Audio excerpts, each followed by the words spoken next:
जो ऊपरी लेवल है वहाँ से जो निफ्टी है करीब 200 पॉइंट की गिरावट यहाँ पे देखने को मिली है। जो सारा का सारा आप देखोगे कि किस प्रकार से जो निफ्टी है वो डिक्लाइन रहा है, उसका सबसे बड़ा रीज़न है आईटी स्टॉक। और आईटी स्टॉक के लिए तो ये बेस्ट खबर है क्योंकि यूएस में रेट कट और मजबूत इकोनॉमी को सहारा देगा। यानी कि जो मजबूत इकोनॉमी है वहाँ पे अमेरिकी बाज़ारों की आई है। साथ ही जो यूएस में रेट कट है वो आईटी के लिए काफ़ी अच्छी खबर है, बेस्ट खबर है। आने वाले दिनों में आईटी सेक्टर रिवर्सल फिर से कर सकता है, लेकिन फ़िलहाल 2025 के अंत तक 1% और ब्याज दरों में कटौती कर सकता है फेड, ऐसी खबरें आते हुए दिखाई दी हैं। लेकिन आपने देखा होगा कि जिस प्रकार से हम पहले भी बात कर रहे थे कि यदि 50 बेसिस पॉइंट रेट दर कम होती है तो आपको एक ऊपर का बॉटम बनेगा और वहाँ से फिर जो है प्रॉफिट बुकिंग आना चालू हो जाएगी। और आज बाज़ार वैसा ही करता हुआ दिखाई दिया है। यहाँ पे कई विशेषज्ञ हैं जो अभी भी मान रहे हैं कि जो भारतीय बाज़ार है काफ़ी अच्छी तेज़ी दिखा सकते हैं और जो इमर्जिंग मार्केट है उसके लिए कोई ज़्यादा चिंता करने का विषय नहीं है। 25,432 के ऊपर की क्लोजिंग आज देखने को मिली है। वहीं बैंक निफ्टी की तरफ से करीब 53,056 का लेवल जो कि क्लोजिंग की तरफ बढ़ रहा है। और यहाँ से यदि आप देखोगे तो जो ऑल टाइम हाई है वहाँ से लगभग हम पहुँचते हुए दिखाई दिए थे। 2 से 4 पॉइंट ही कम रहा था और हो सकता है कि इस एक्सपायरी तक बाज़ार में बैंक निफ्टी में फिर से ऑल टाइम हाई लग सकता है।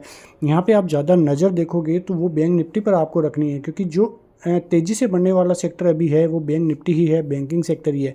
क्योंकि वहाँ पे जो लोग बाग समझ रहे हैं, रिटेलर समझ रहे हैं कि जो वैल्यूएशंस है काफ़ी अच्छे हैं। और एक बात मैं आपको बताऊँ, जो काफ़ी अच्छा सहारा मिल रहा है वो मिल रहा है एचडीएफसी बैंक की तरफ से। और एचडीएफसी बैंक का बॉटम बन चुका है और यहाँ से जो रिवर्सल आया है, एक शानदार रिवर्सल एचडीएफसी बैंक में आया है जो बैंक निफ्टी को काफ़ी अच्छा सहारा दे रहा है।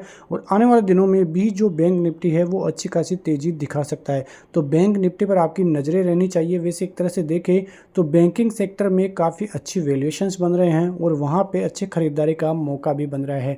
और जिस प्रकार से भारतीय बाज़ारों के लिए जो अदर खबरें भी आ रही हैं, जैसे जीडीपी ग्रोथ से रिलेटेड, इन्फ्लेशन से रिलेटेड, पीएमआई आंकड़ों से रिलेटेड सभी जो खबरें हैं वो पॉजिटिव है। साथ ही जो आरबीआई गवर्नर है वो रेगुलर अपडेट ले रहे हैं कि किस प्रकार से मार्केट्स जो है बिहेव कर रहे हैं और आने वाले दिनों में किस प्रकार से रेट आरबीआई भी कट कर सकता है। लेकिन एक तरह से देखें तो अभी आरबीआई के पास मौका है, वो अभी और वॉच करेगा आगे के आंकड़ों को भी कि किस प्रकार से आंकड़े भारतीय बाज़ारों में आते हैं, या इन्फ्लेशन के आंकड़े क्या 4% से नीचे ही रहते हैं। यदि ऐसे ही आंकड़े आते हैं तो एक बहुत बड़ा मौका और रहेगा भारतीय बाज़ारों के लिए, यानी कि रिजर्व बैंक के लिए रेट कट करने का। और हो सकता है कि इस साल एंड तक भारतीय बाज़ारों में भी एक रेट कट देखने को मिले।